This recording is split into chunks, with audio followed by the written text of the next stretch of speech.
Welcome to The Last Climb. In today's episode, 4 gym influencers, intending to outdo one another in climbing, attempted to summit Mount Rainier.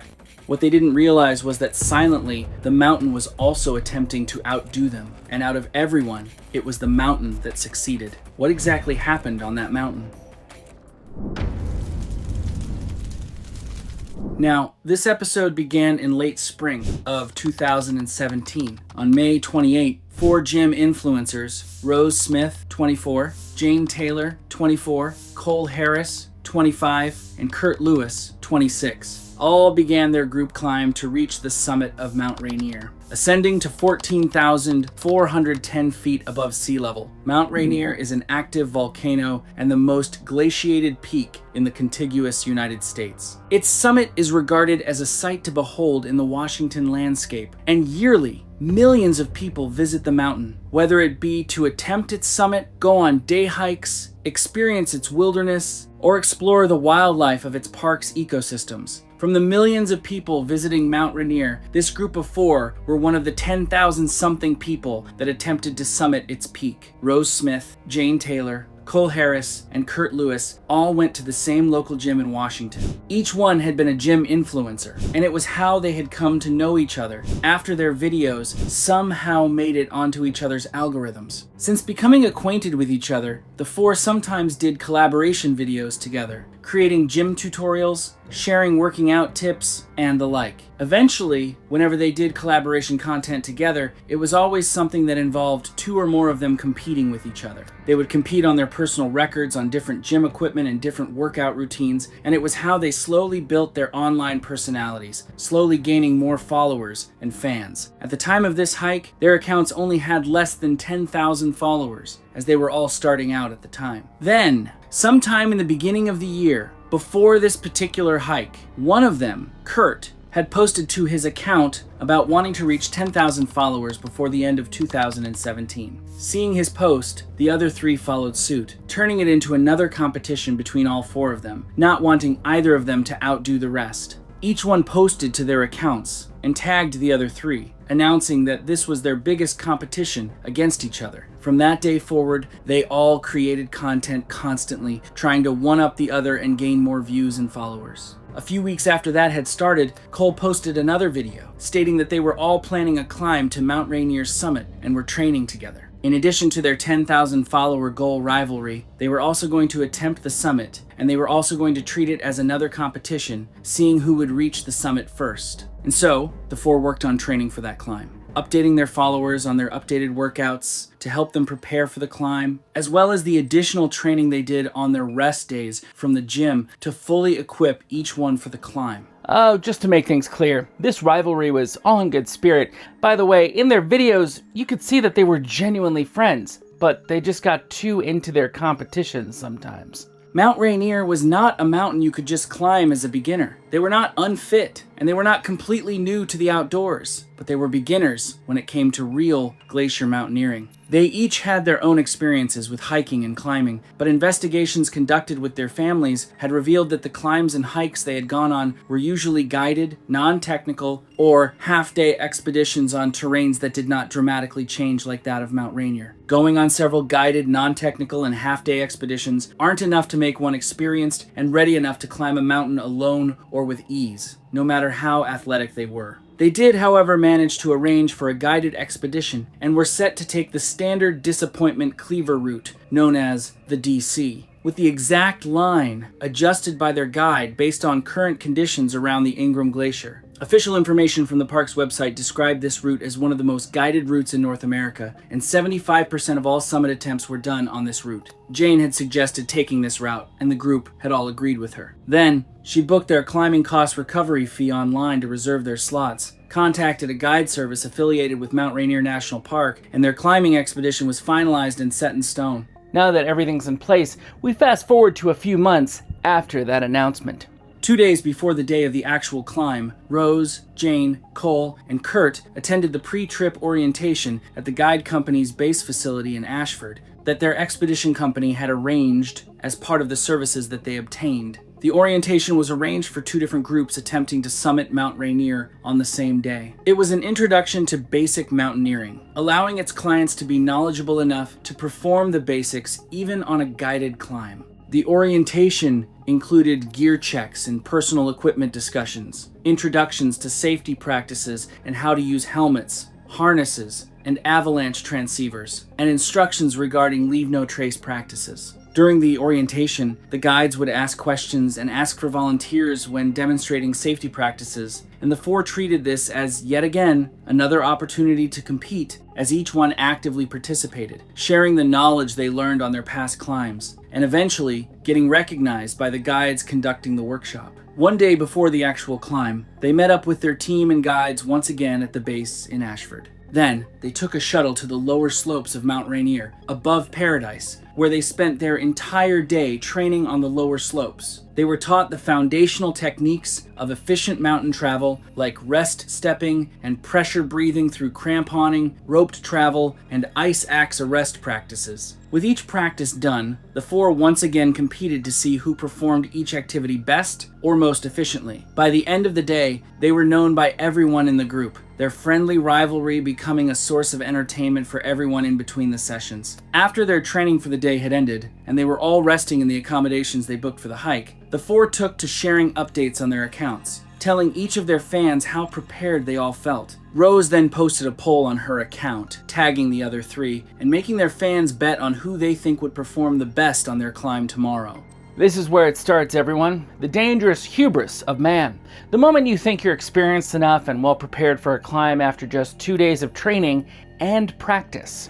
On the day of the climb, the group met up with their assigned guide, and also one of the guides that they had been training with for the past 2 days, Sam Jones, bright and early at 8 a.m. at Rainier Base Camp. Here, they had a team meeting and once again went over gear checks, safety briefing, and a review of leave no trace practices. By 8:30 a.m., they took a shuttle to Paradise Ranger Station, ascending at 5,420 feet. For the Disappointment Cleaver route that they were going to take, the route officially began at Paradise, and from there to Camp Muir at 10,080 feet. The route covered about 4.5 miles and nearly 4,600 elevation in feet. The route would then ascend to Columbia Crest via the Muir Snowfield and the Cowlitz Glacier, Cathedral Gap, Ingram Flats or Ingram Glacier area, Disappointment Cleaver, Upper Mountain, Crater Rim, and Columbia Crest. Park information listed low oxygen levels at high altitudes, steep snow, crevasse crossings, and complex glacier travel as primary difficulties of this route, advising climbers to take extreme caution at all times. Does anyone have an idea how our characters will end up on the mountain? Let us know in the comments. The first section of their route climbing up to Camp Muir followed the Skyline Trail to Pebble Creek at around 2.5 miles, and the base of the Muir Snowfield at 7,200 feet. Here, most of their trail was above treeline, offering little protection from the weather on the approach. Led by their guide, the group maintained a steady pace, reaching Pebble Creek after 2.5 hours, sometime around noon. Then, from Pebble Creek, the route had ascended the Muir Snowfield in a leftward arc, which would take around 3 to 5 hours to reach Camp Muir. For their group, they successfully managed to reach Camp Muir at around 5 p.m. that afternoon, a few hours before sunset. Their day had ended there, and they spent their downtime resting and chatting with Sam, asking questions about their route the following day, what to wear, the food and equipment they needed to prepare, and the like. The group had dinner early, and then retired to their sleeping bags to rest and prepare for their early morning summit push. In a later investigation, Sam had told the park rangers that the 4 of them were very eager to have a successful summit push. However, he had said that he could also sense the underlying rivalry and competition brewing between them. He noted that even from the first day he met them for the orientation and training, they were constantly competing, asking Sam and his fellow guides about their form, who was doing it best, and such. He also told the park rangers that while their eagerness to learn and improve and be well prepared were both admirable and valuable traits to have, it was not yet enough to feel confident simply because of their skills. Experience and knowledge were both just as valued. A bit of a spoiler alert, but Sam was right on the nose with that final comment. Listen on to find out more about what happened.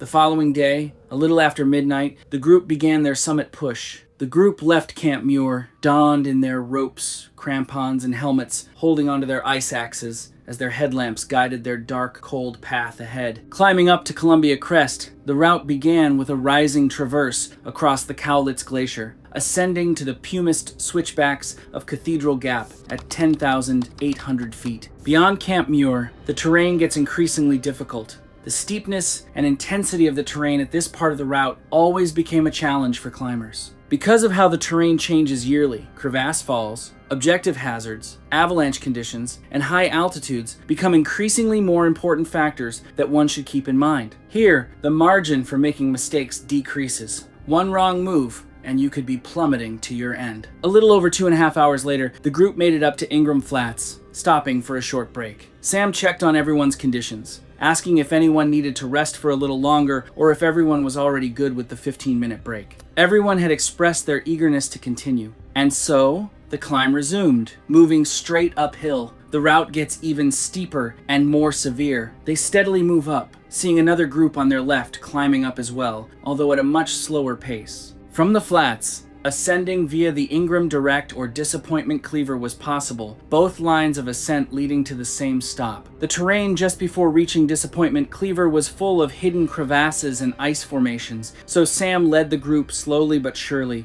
moving silently but deliberately. The route then turned to their right, traversing all the way up to the Disappointment Cleaver. Slowly and steadily, the group pursued the summit, carefully crossing snow bridges, maintaining their rope pacing, and following the established boot track. Thankfully, the weather around that time was not bad. The skies clear and silent, and the group made it safely up to Disappointment Cleaver without much problem, other than the difficult and challenging terrain. Only a little more before they would reach the summit. Above the Cleaver, the route returns to heavily glaciated terrain, where crevasses, steep snow, and changing boot tracks remain serious hazards. This was where the real danger began, a mountain filled with a quiet, unsuspecting, but dangerous maze of large crevasses and steep slopes. Park rangers report that because the route is 100% glaciated, avalanche hazards, crevasse fall hazards, and steep icy slopes could exist all year round. Taking extreme caution and belaying across crevasses and on steep slopes were a necessity. One wrong move at the perfect time could lead to your death.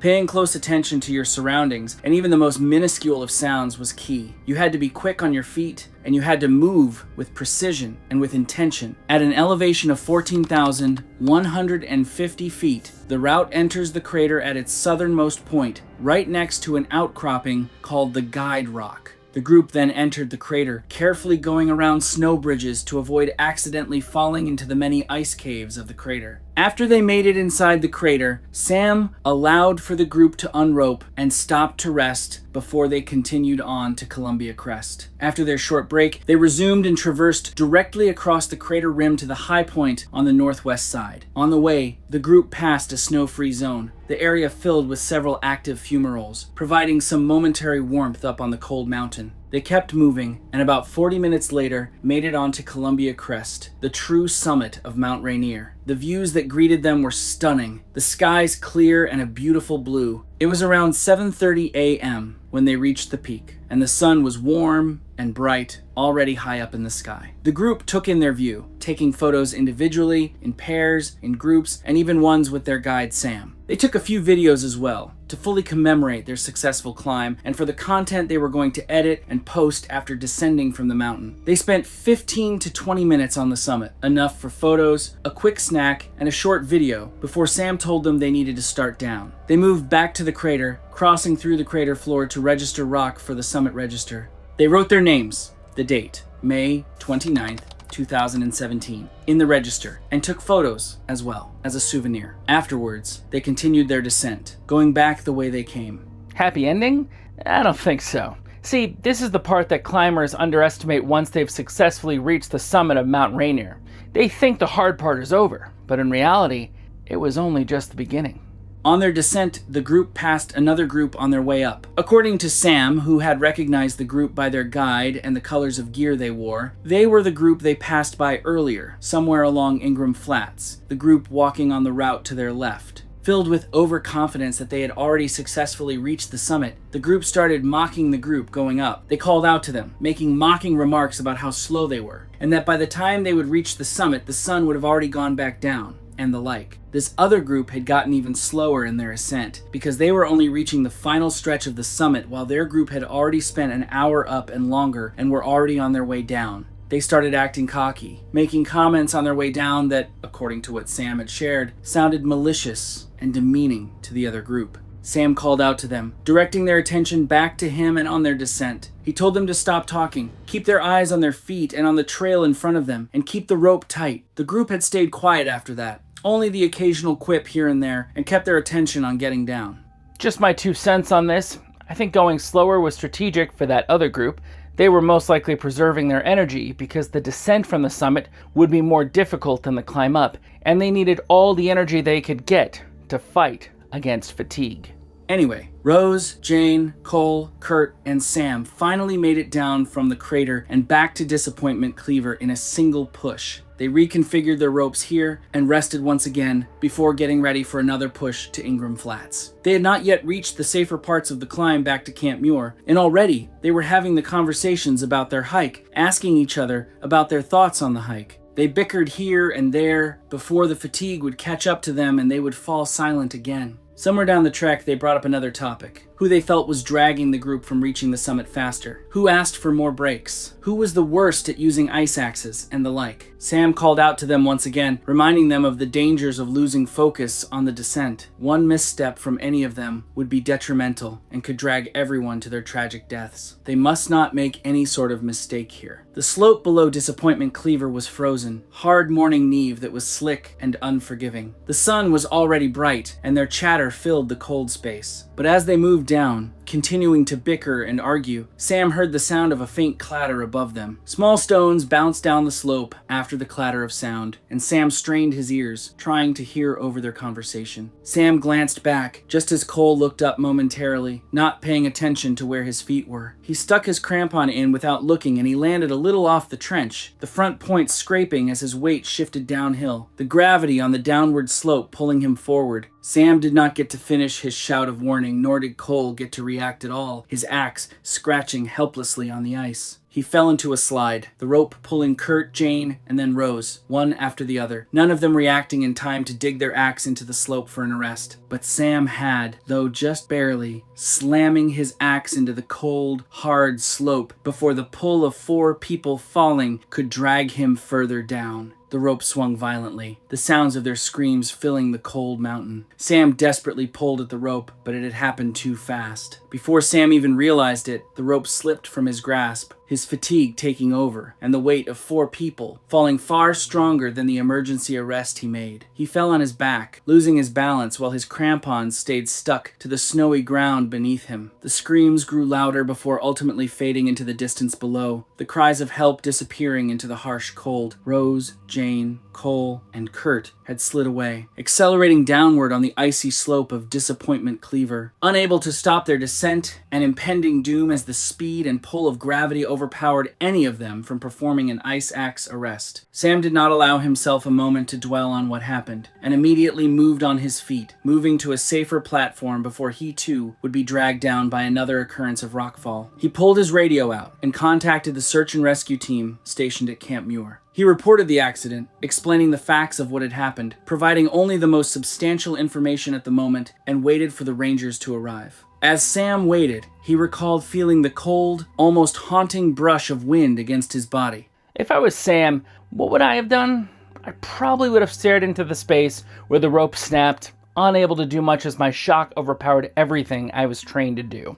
Around 40 minutes later, the search and rescue team arrived, and he led them to the slope. Without another word, the Rangers began their operation, probing the snow, marking the snow, and moving with practiced efficiency as they worked on locating the fallen victims. The sun was still high up in the sky, but a layer of clouds and a steadily growing gush of wind was biting into the skin. The helicopter arrived not long after, attempting to recover the bodies. But by then, the weather condition had changed drastically, the wind picking up in strength, making it difficult for a helicopter recovery as the wind pushed against the hovering helicopter. The on-ground rangers had no choice but to continue the ground recovery, having located the bodies. They continued working methodically and without much conversation, focused on finishing the task before the weather worsened even further and made their operations even more difficult. After some time, 3 hours later, the bodies were recovered, and one ranger approached Sam, confirming the 4 fatalities. Afterwards, the rangers and Sam descended the rest of Disappointment Cleaver and back to Camp Muir. From Camp Muir, the helicopter transported the rangers, Sam, and the bodies of Rose Smith, Jane Taylor, Cole Harris, and Kurt Lewis down the mountain and back to Ashford. Sam returned to his company's office to report the tragic incident. A lot of work happened after. Their families were contacted, the incident report was officially filed and written. The bodies were brought to a local coroner for examination. The NPS began their investigations, recovering footage from Mount Rainier's webcam to get additional data that could be relevant to the incident.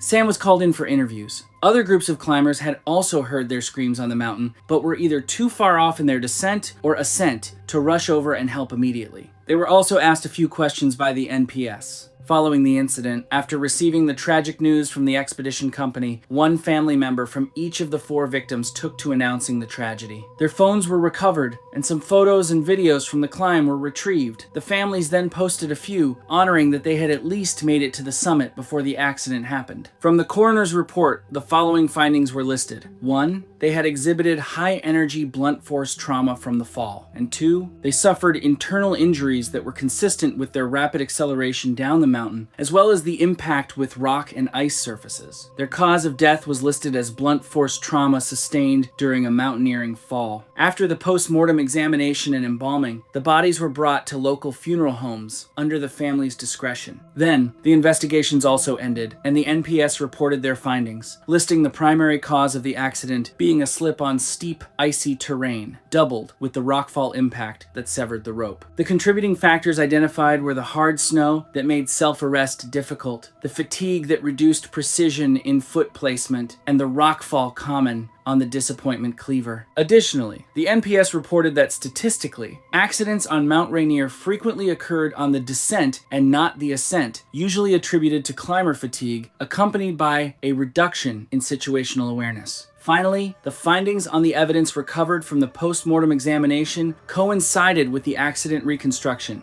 The victims' phones contained clips and videos on the hike, and on the summit, Jane's phone accidentally pressed record in her pocket, capturing the sounds of their scream. The footage retrieved from Mount Rainier's webcam and weather station data also helped confirm general weather conditions. Further, aside from the accident reconstruction from Sam's statement, other climbers' accounts, recovered gear, rope condition, phone photos, ranger scene assessment, and medical examiner findings. After the case was closed, and that was the end of it. The worst thing about this whole accident was that they had successfully climbed the summit, but they had let their guard down right at the most crucial moment, and Mount Rainier took advantage of that right when neither of them expected it.